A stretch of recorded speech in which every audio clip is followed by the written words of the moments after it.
What's up, guys? Here with a goddamn banger.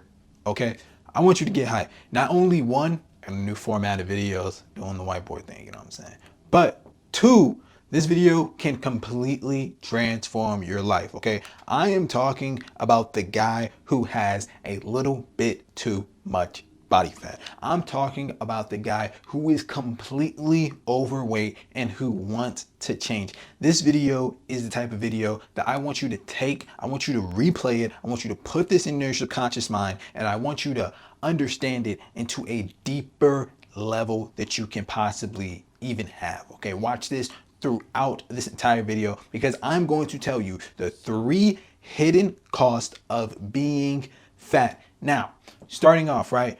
Okay, our society thrives right now on comfort.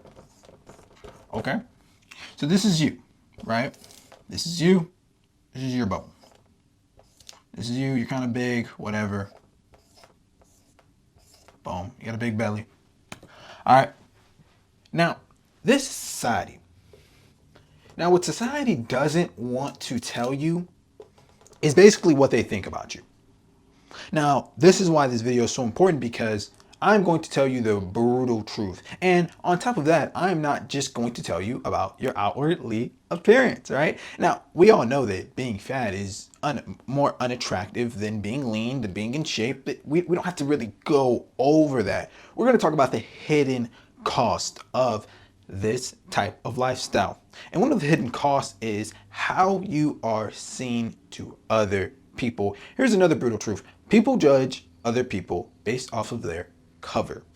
I get it, right? When you were a kid, you were told, don't judge a book by its cover. That's not good. That's not great. But I can guarantee you, when a woman is walking down the street in the middle of night and she sees a guy, a bigger guy with a hoodie walking on the same street as her, what does she do? She crosses the street, right? Because we judge books by their cover. That cover was danger. I'm going to avoid danger. You see, there are certain indicators that we use to judge others in their place of society. And one of those indicators is body fat percentage. Now, when you are in a body fat percentage, right, of 20% or more, you are going to be judged often negatively.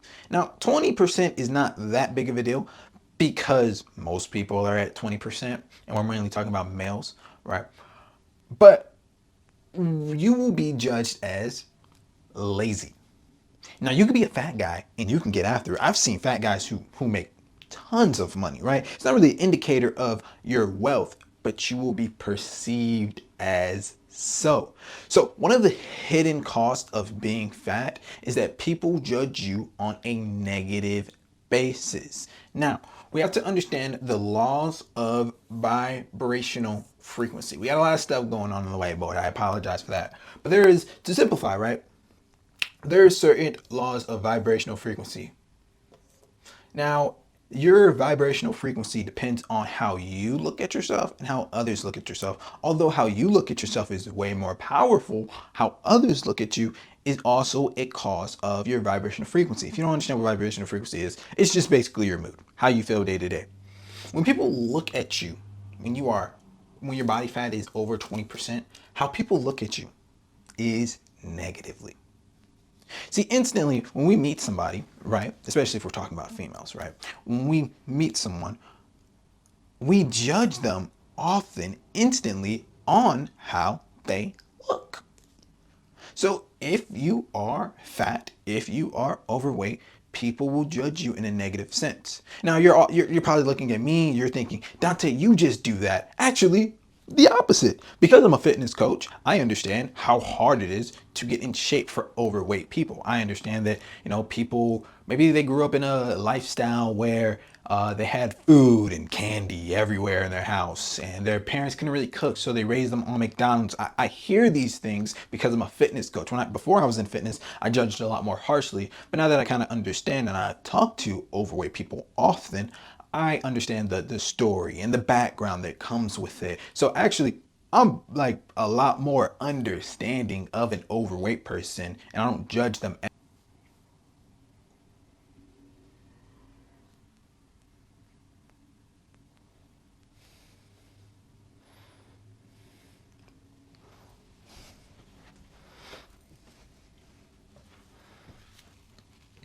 So that's the thing. People are judging you silently in their heads, but they, because of political correctness, because it's just rude, right?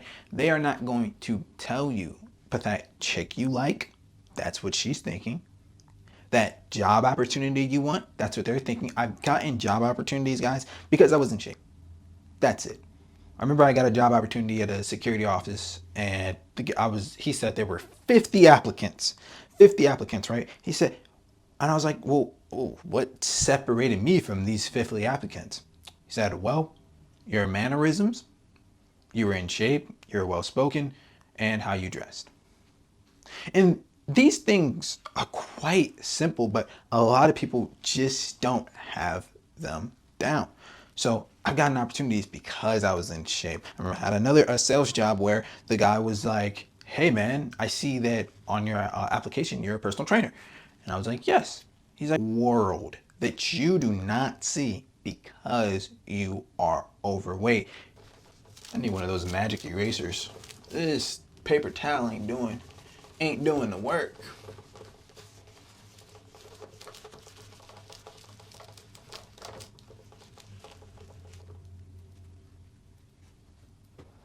Now, the next point we're going to talk about is mental health. Now, often what you will see is that overweight people, they will walk around and they will seem like they are normal, just like everybody else, right? But they do not talk about the mental health aspects that comes with being overweight. Guys, I'm not gonna lie to you, I ate some fucking like cereal today. I had like, honestly, I felt kind of shitty about it. I'm gonna be real with you, right? I'm gonna be real. I had Reese's Puff and I felt like terrible about it. But it's because, what did I do there? And I'm using me as an example. I broke a promise. What we have to understand is that confidence comes from keeping promises to yourself. And when you are overweight, you are not keeping promises to yourself. As 1, 2, 3, 4, 5, 6, 7, 8, 8, 9, 10. Right?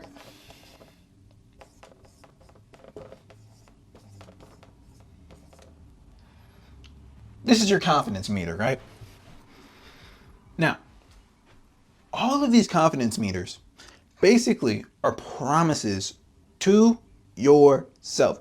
The reason why a lot of people are not confident is because they do not confide within themselves. They do not believe in themselves. They do not have a belief of within because they constantly break promises to themselves. When somebody is overweight, like they've tried, this is, and if you are in shape but you've never been overweight before, this is a good one for you, right? Because you may judge overweight people very harshly. An overweight person has 100% tried to lose weight. Pretty much everybody has. But it gives them more pain to lose weight than to gain weight. Why is that?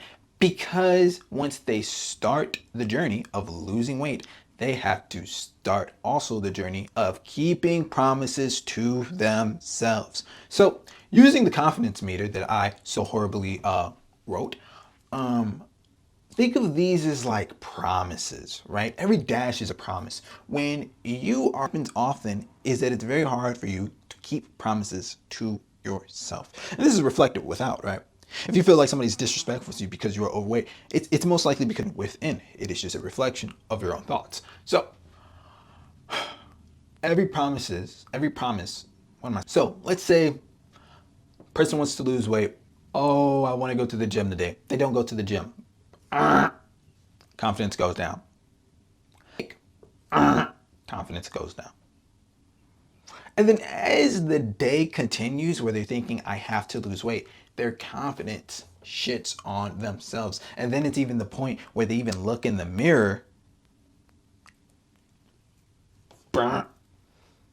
because your body is a reflection of within. When I look in the mirror, when I take a shower, my confidence goes up. Something horrible can happen to me that day. I can break a promise to myself, but my confidence goes up because I see the reflection of within. I'm like, oh, this is how I look. This is not even but my confidence goes up because I see how I look at myself. See, the sad part about people who are overweight, I think the saddest part is that they've never seen themselves at their best potential. That's what's messed up. They've never seen who they could be. And some may say who they truly are. Because you don't come out the womb out of shape, right? You can be a heavy baby, you can be a lighter baby, but for the most part, you don't come in the womb out of shape. Who they could be. And I think that hurts the most for me. As a coach, it's like that hurts the most. You don't even see yourself how you could be. Until they do, and then confidence goes up like crazy. So guys, it's all about keeping promises to yourself. And that is that it's a rare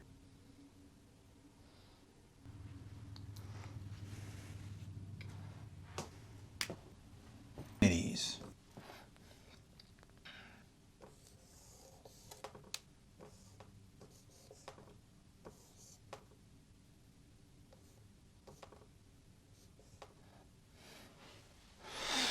Last point is opportunities. The saddest part of being overweight is that you have to settle for less in life. In life, you have to settle for less. Perhaps there's a girl you want. You have to settle for less. Perhaps there's a job you want. You have to settle for less. Perhaps there's a group of friends that you even want. You have to settle for less. I'm going to be real, guys. If somebody is grossly overweight, I will not be their friend. Now, I'll talk to them, I'll communicate with them, I'll be cool with them, I'll be their coach. But will I be their friend? No, I won't be their friend. The people I know, are in great shape, hybrid athletes, right? Those are the friends that I'm friends with because I want to be motivated by my friends. I don't want to be demotivated by my friends, right? I don't want to go out, you get big ass pizza, I'm eating chicken and broccoli. That feels weird, right? When I go out with my friend, what happens? He orders something healthy. Shit, I gotta order something healthy. That's how it really should be. That's actually the friends you should have. Often with fat people, they also have friends that are fat. I think the statistic is like if you have people in your proximity who are overweight, it gives you like a 25 to 50% jump of also being overweight. So it goes back to the people you are in contact with influence you. So it's very pungent to make sure that the people surrounding you are also in shape. And if they're not, which that can also happen, what you should do is get in shape yourself and let your habits reflect out. What occurs with reality creation and vibrational frequency is often when you are on your grind, if somebody isn't on the grind, they're honestly just going to leave your life. And then you have to ask yourself, do you want to reduce to their level or do you want to stay at the level that you are at? And that's why I put opportunities, because when you are in shape, your body, right, is a reflection of your mind. So you are able to tune in and to get way better opportunities than someone who isn't in shape. There's more stuff you can just simply do. If you want a really good construction job, you have more energy to do so. And people negate the energy perspective. Guys, I 210, right? And I lost about 20 pounds because I'm trying to run an ultra marathon and I have to be super light for that. I might even get skinnier than what you see now, right? 210, pretty decent amount of muscle on me.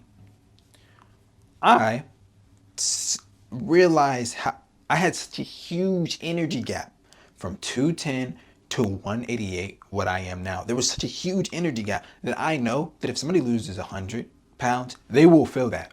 And when people say, oh, I don't feel it, I have pretty much the same energy, I'm a high energy person, and they're overweight, they are capping. Like, they're just lying, right? They're just lying to themselves. And that's something you often see with overweight people is that they will lie, right? They will lie. It's not saying that they're bad people, but they just try to cover up the mess a little bit. And it's a survival mechanism that a lot of humans beings do. You'll see an overweight person, and I've coached overweight people, so I know what I'm talking about, right? You'll see an overweight person say stuff like, oh, like, I haven't eaten all day. I hear that so much. Can I please eat this? I haven't eaten all day. Okay. You haven't eaten literally anything all day? Well, I mean, I had a snack at like 2. I had like I had like a protein bar. Protein bar, guys, are usually 200 calories, just by the way. So that's far more than enough fuel for the day, for at least most of the day. Oh, yeah, I had a 200 calories. What they're doing is they were snacking all day and not eating real food. And then they'll come up to you and say, oh, I did not, I didn't eat all day. No, dude, you had 1,000 calories before noon. Like you ate, right? So, and that goes back into breaking promises to yourself. Are you keeping your promises? Once you start just keeping, once you just say, yo, I'm gonna do this today, I'm gonna do this today. This is why having a to-do list is so powerful. Because it's like, I'm gonna do this today, I'm gonna do this today, and I'm gonna do this today. You got 3 key things. You knock out those 3 key things, something that is related to your mind, something that is related to your body, something that is related to your spiritual. You knock out those 3 key things, you're set. You're set. Like you're good, and you can leave that day with confidence. Like I said, the confidence meter expands. You're able to show up as a better person, and this relates to opportunities because you're able to show people I can commit to a challenge. Doing a challenge is not hard for me. Think about all the opportunities that you cannot get if you are overweight. You can't really be a construction worker. You can't be a police officer. You cannot be, I mean, you can be a police officer, but we all know we roast fat police officers all the time. And if you lose a perp while running, then, you're just a really, really shitty police officer, right? You can't be a firefighter. You definitely cannot be a firefighter. You will die. Okay, the most common death of firefighters is exhaustion. Okay, so you will die. I know that because I'm trained to be a firefighter now. So you won't be a firefighter. You can't really join the military. I mean, like even being an electrician, even being a plumber, even doing certain trades, you can't do them to their best capacity if you're out of shape. You just have to accept like, yeah, I'm just going to be shitty at this job. Yeah, I'm just going to be shitty at this job. Like, do you want that for yourself? That's when your income caps. So people neglect being in shape so much, like it's such a surface level thing. Oh, it's so surface level. No, dude, it's mental, it's spiritual, it's physical. Okay, it's all 3 of those things all combined into one. And I know as a fat person or an overweight person, it's not like you never tried, right? But you need that kick in the ass. Don't want to promote it too much, but I do a mentorship program where I give you that kick in the ass. I give you the stuff you should eat, and I tell you exactly the things that you need to do to lose weight. And I coach you amongst the entire way. I'll text you and I'll be like, hey man, did you hit your macros? Hey man, did you hit your protein? And sometimes, although that seems small, sometimes just that alone can really get you in shape. I have a friend that I text all the time. Hey man, did you run that 10 miles today? Hey man, did you run? Did you wake up early today? Did you do this today? We ask each other back and forth questions like, hey, did you do this? Did you do this? It's called accountability. If you do not have a boss at your job, will you do as good of a job? No, you probably won't, right? And nobody's in that bit, and rather than when it's a packed gym, right? And then you see some fine shits walking, and then you see some dudes who may be bigger than you walking, and you're like, I gotta hit this. I gotta go as hard as I possibly can. People love to on this road.